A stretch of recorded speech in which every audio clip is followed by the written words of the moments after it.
pessoas moram na sua casa? E na sua rua? E no seu bairro? A primeira pergunta é fácil de responder, não é mesmo? Pode ser que até dê para contar nos dedos da mão. 2, 3, 5 pessoas talvez. Mas a partir daí, como saber quantos somos em todo o Brasil? Fazendo um levantamento chamado censo. A palavra censo vem do latim census. É que a Roma antiga queria saber quantos eram seus cidadãos e que profissões eles tinham. Quem fazia a pesquisa era um magistrado chamado censor. Mas muito antes da própria palavra censo aparecer, essa coleta de dados já existia.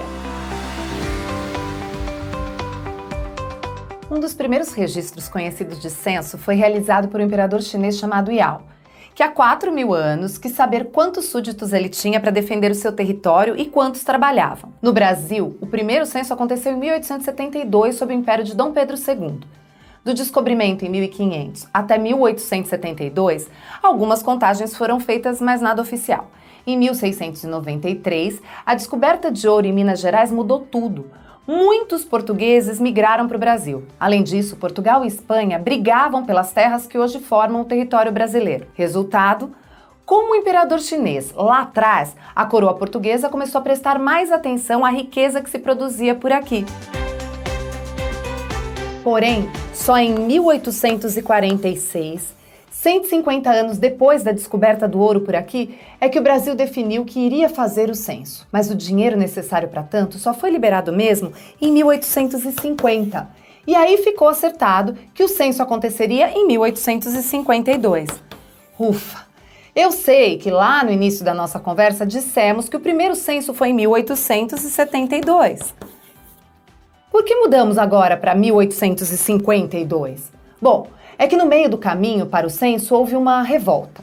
Foi assim: no mesmo ano em que o dinheiro do censo foi liberado, 1850, a Lei Eusébio de Queiroz proibiu o tráfico de escravos em terras brasileiras. Então, quando anunciaram que iriam fazer um censo onde cada família teria que dar, entre outras informações, o nome das pessoas, a idade delas, se eram livres e se eram ex-escravizados e que profissões tinham, muitos pensaram que esses dados seriam usados para escravizar os pobres e analfabetos.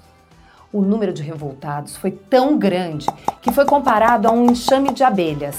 Daí que em Pernambuco a revolta popular ficou conhecida como Guerra dos Marimbondos.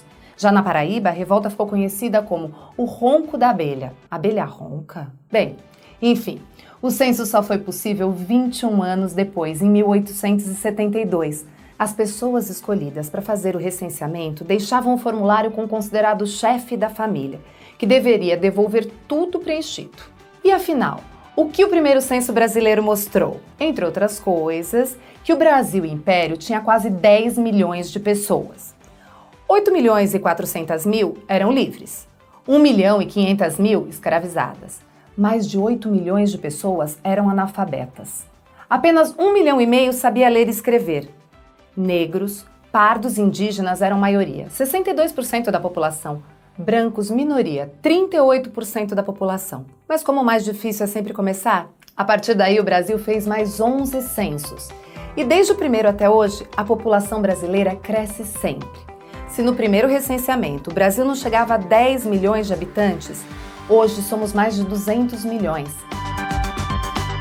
Mas saber apenas quantos somos não basta, claro que não. É preciso saber mais. Lembra que o primeiro censo mostrou que a cada 10 brasileiros, 8 eram analfabetos? No decorrer dos anos, por meio do acesso à educação, esse número se inverteu. A cada 10 pessoas, 9 sabem ler e escrever. Esses e outros dados, como domicílios que possuem energia elétrica, saneamento básico, a longevidade dos brasileiros, por exemplo, são necessários para a criação e o direcionamento de políticas públicas, além de permitir que tenhamos uma projeção, ou seja, uma visão em perspectiva do futuro, de como o país vai caminhar nos próximos anos.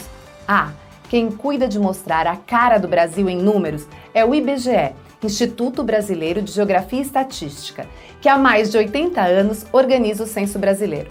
Então, quando o pessoal do censo bater a sua porta, colabore com o recenseador. Lembre-se, suas respostas são super importantes também para construir nossa história. Até mais!